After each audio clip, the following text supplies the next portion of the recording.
Assalamualaikum warahmatullahi wabarakatuh. Perkenalkan, saya Reza Maulana, Prodi Ilmu Administrasi Publik semester 6. Baik, video ini untuk menjawab dari soal ujian tengah semester mata kuliah Ekonomi Politik dengan dosen Ibu Fitri Dewi Wulandari. Nah, di sini saya akan sedikit menjelaskan mengenai indikator pengukuran pembangunan, yang mana di dalam indikator tersebut terdapat beberapa poin. Yang pertama, kekayaan rata-rata, pemerataan, kemudian kualitas kehidupan, kerusakan lingkungan, dan keadilan sosial. Nah, baik, di sini saya akan sedikit menjelaskan mengenai beberapa indikator tersebut. Jadi kalau melihat dari pengukuran pembangunan di suatu negara, memang ada beberapa indikator yang selalu digunakan. Yang pertama itu kekayaan rata-rata. Nah, di kekayaan rata-rata ini pembangunan pada awalnya dipandang dalam arti pertumbuhan ekonomi.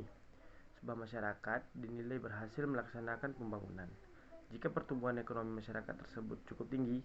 Dengan demikian, yang diukur adalah produktivitas masyarakat atau produktivitas negara tersebut setiap tahunnya lewat penghitungan pendapatan rata-rata.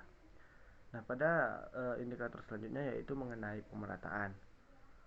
Pemerataan ini segera menjadi jelas bahwa kekayaan keseluruhan yang dimiliki atau yang diproduksikan oleh sebuah bangsa tidak berarti bahwa kekayaan itu merata dimiliki oleh semua penduduknya. Bisa terjadi sebagian kecil orang di dalam negara tersebut memiliki kekayaan yang berlimpah, sedangkan sebagian besar masyarakat hidup dalam kemiskinan. Hal ini bisa menimbulkan ironi. Orang-orang kaya ini ibarat sebuah pulau kecil yang dikelilingi oleh samudra orang miskin yang sangat luas. Kemiskinan yang ada di masyarakat tertutup oleh adanya kekayaan yang luar biasa tersebut.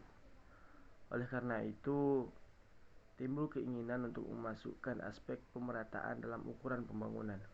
Bukan lagi hanya PNB atau kapita saja. Pemerataan ini secara sederhana diukur dengan melihat beberapa persen dari PNB diraih oleh penduduk termiskin, berapa persen oleh penduduk golongan menengah, dan berapa persen oleh penduduk terkaya. Kalau terjadi ketimpangan yang luar biasa, misalnya 20% penduduk terkaya meraih lebih dari 50% PNB, sedangkan sisanya dibagi di antara 80% penduduknya. Ketimpangan antara orang kaya dan miskin dianggap besar bila pembangunan sebuah bangsa diukur dengan PNB atau kapita dan tingkat ketimpangan pembagian pendapatannya. Kita akan mendapatkan gambaran yang lebih majemuk. Tidak saja kekayaan atau produktivitas bangsa tersebut yang dilihat, tetapi juga pemerataan kekayaannya. Tidak semua negara yang berhasil meningkatkan PNB atau per kapitanya berhasil juga dalam meratakan hasil-hasil pembangunannya. Demikian juga negara yang masih rendah PNB atau kapitanya menunjukkan ketimpangan yang tinggi dalam hal pemerataan. Dengan demikian dapat dikatakan bangsa atau negara yang berhasil melakukan pembangunan adalah mereka yang di samping tinggi produktivitasnya, penduduknya juga makmur dan sejahtera secara relatif merata. Nah, kemudian pada indikator kualitas kehidupan, salah satu cara lain untuk mengukur kesejahteraan masyarakat sebuah negara adalah dengan menggunakan tolak ukur Physical Quality of Life Index atau PQLI. Tolak ukur ini diperkenalkan oleh Morris yang mengukur beberapa indikator, yaitu rata-rata harapan hidup sesudah umur 1 tahun, yang kedua rata-rata jumlah kematian bayi, dan rata-rata prosentasi buta dan melek huruf. Bagi yang pertama, angka 100 diberikan bila rata-rata harapan hidup mencapai 77 tahun. Sedangkan angka 1 diberikan bila rata-rata harapan hidup hanya mencapai 28 tahun. Yang kedua, angka 100 diberikan bila rata-rata angka kematian adalah untuk setiap 1000 bayi.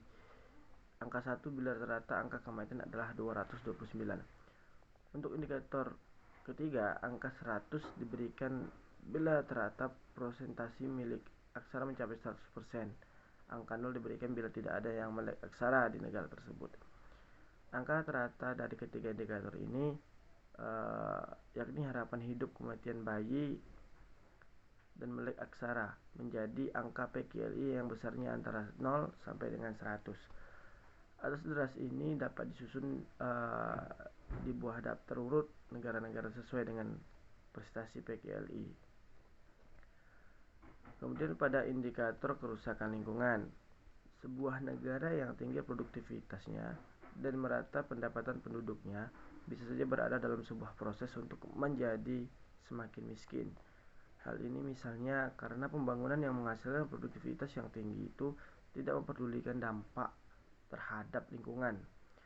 Lingkungannya semakin rusak, sumber-sumber alamnya semakin terkuras, sementara kecepatan bagi alam untuk melakukan rehabilitas lebih lambat daripada kecepatan perusakan sumber alam tersebut. Mungkin juga pabrik-pabrik yang didirikan menghasilkan limbah kimia yang merusak alam di sekitarnya, sehingga mengganggu kesehatan penduduk maupun segala makhluk hidup di sekitarnya. Padahal sumber-sumber alam dan manusia itu adalah faktor utama yang menghasilkan pertumbuhan yang tinggi tersebut. Oleh karena itu, seringkali terjadi bahwa pembangunan yang dianggap berhasil ternyata tidak memiliki daya kelestarian yang memadai. Akibatnya, pembangunan ini tidak bisa berkelanjutan atau tidak sustainable.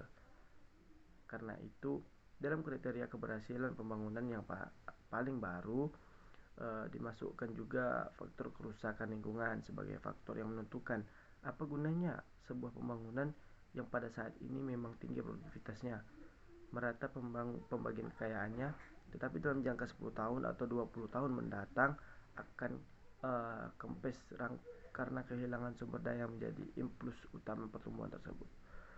Nah, yang terakhir adalah keadilan sosial. Demikianlah tolak ukur pembangunan yang berhasil, yang semula hanya memberi tekanan pada tingkat produktivitas ekonomi sebuah negara, kini menjadi faktor kompleks. Dua faktor baru yang ditambahkan pada pembahasan di atas, yakni faktor keadilan sosial dan faktor lingkungan, berfungsi untuk melestarikan pembangunan ini supaya bisa berlangsung terus secara berkesinambungan. Sebenarnya, faktor keadilan sosial dan faktor lingkungan saling berkaitan erat. Yang pertama, keadilan sosial, sebuah faktor yang dimasukkan atas dasar pertimbangan moral, yaitu demi keadilan saja. Tetapi faktor ini berkaitan dengan kelestarian pembangunan juga. Bila terjadi kesenjangan yang terlalu mencolok antara orang-orang kaya dan miskin, masyarakat yang bersangkutan menjadi rawan secara politis. Orang-orang miskin itu cenderung untuk menolak status quo yang ada. Mereka ingin memperbaiki diri dengan mengubah keadaan. Oleh karena itu, bila konfigurasi kekuatan sosial memungkinkan, misalnya terjadi pertentangan yang tajam antara yang kaya dan miskin, terjadi perpecahan di kalangan militer dan sebagian dari mereka mendukung kelompok yang mau mengubah keadaan. Kelompok orang-orang miskin ini terorganisir secara relatif baik dan sebagainya.